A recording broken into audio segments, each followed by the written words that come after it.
You know, when you drive through southern Alberta, you see these huge, rolling landscapes of native grasslands. They feel ancient, like they've been there forever.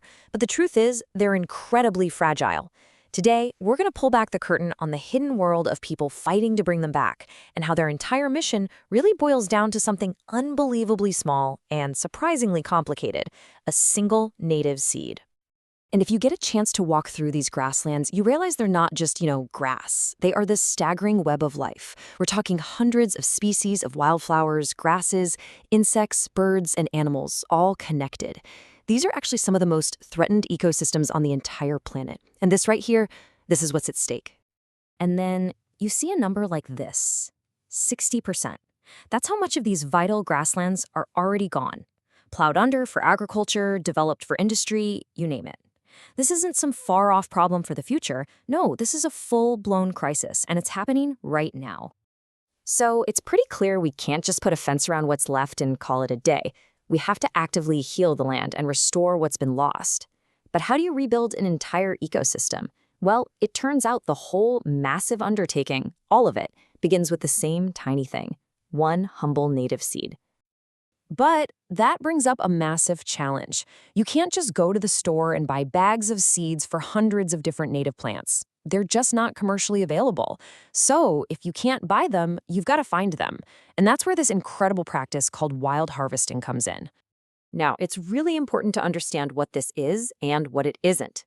Wild harvesting isn't about digging up plants or damaging the landscape. It's a really careful, sustainable process.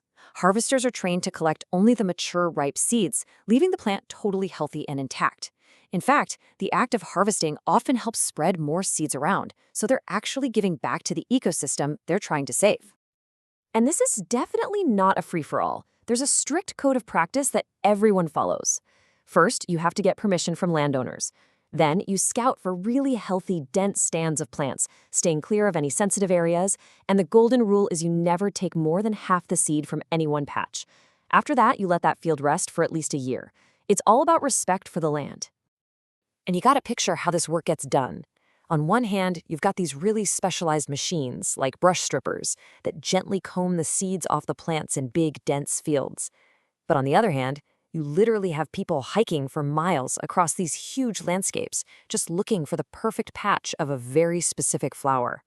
It's this amazing blend of modern tech and old-fashioned hard work. Okay, so wild harvesting gets you the raw material, but having a bag of seeds is one thing.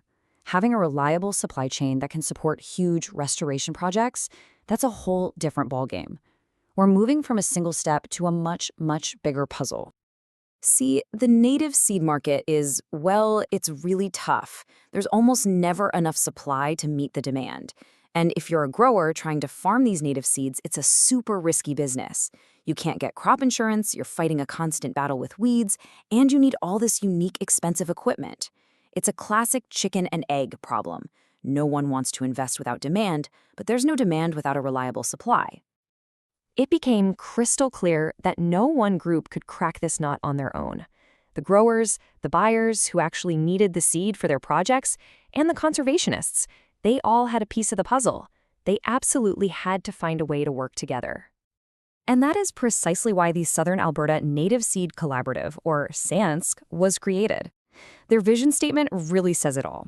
This group brings everyone to the same table. We're talking independent harvesters, government agencies, nonprofits, you name it, all to build a local native seed industry that actually works.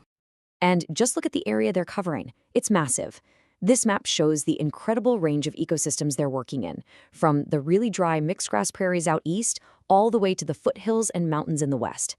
And each one of these colored zones needs a completely different mix of seeds. So, right as this industry is starting to get organized, a brand new scientific discovery comes along that totally challenges one of the most basic ideas in restoration. It all started with a simple question, but the answer could change everything. So here's the question. If you have a limited amount of time and money to restore a piece of land for pollinators, which flowers give you the most bang for your buck? It's a question that Dr. Carol Frost over at the University of Alberta decided to tackle. And it turns out what we thought was the right answer might be totally wrong. You see, the common wisdom, what all the gardening books and pollinator guides tell you, is to plant a huge variety of rare and interesting flowers. The thinking is that more diversity supports more kinds of insects. Makes sense, right? But Dr. Frost's research found the exact opposite. When they actually watched the insects, they found that they overwhelmingly preferred flowers that were already common and abundant out on the landscape. And it got even more specific. Two plants emerged as the undisputed champions, the ecological superstars. Across totally different ecosystems, with completely different communities of pollinators, two species were always at the top of the list: common yarrow and western snowberry.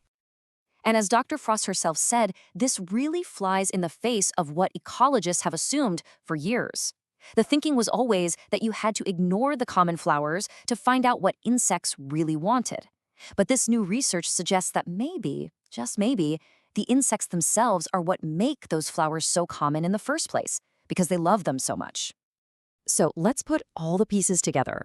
We've got the dedicated harvesters on the ground, we have this collaborative organization building a market, and now we have this game-changing scientific insight. So how does it all come together? Well, let's follow a single seed on its journey from a wild field all the way back to the land. It all starts right here. A harvester, following that strict code of practice, carefully collects mature seeds from a healthy stand of native plants. This is the moment they capture the local genetics, the seeds that are perfectly adapted to this one place on Earth. From the field, all that raw material goes into a hopper, and then begins the really meticulous, painstaking work of drying, cleaning, and sorting it all, until you're left with nothing but pure, high-quality seed. This is a real skill, and it's absolutely crucial for the next step. And this is where the magic really happens. Those wild collected seeds are sent to specialized nurseries, where each one is grown into a hardy little seedling, or plug. This is how you take a handful of seeds and turn it into thousands of plants, each one with a huge head start for survival when it goes back into the wild. And this is the payoff. Using specialized equipment that barely disturbs the soil, those seeds and plugs are planted back into the earth. This is the moment the whole cycle completes.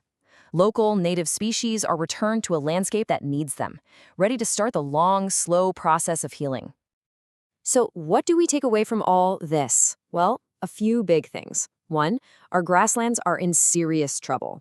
2, bringing them back depends entirely on this dedicated but really fragile native seed industry. 3, some incredible new science is showing us that the common plants we see every day might be our most powerful tools. And finally, none of this, not a single bit of it, is possible without people working together. And that leaves us with a pretty fascinating thought to chew on. For so long, we've looked for complicated, rare, and exotic solutions to our environmental problems. But what if the answer has been right here the whole time, hiding in plain sight in the humble, common, everyday plants that we've walked past 1,000 times and never really noticed?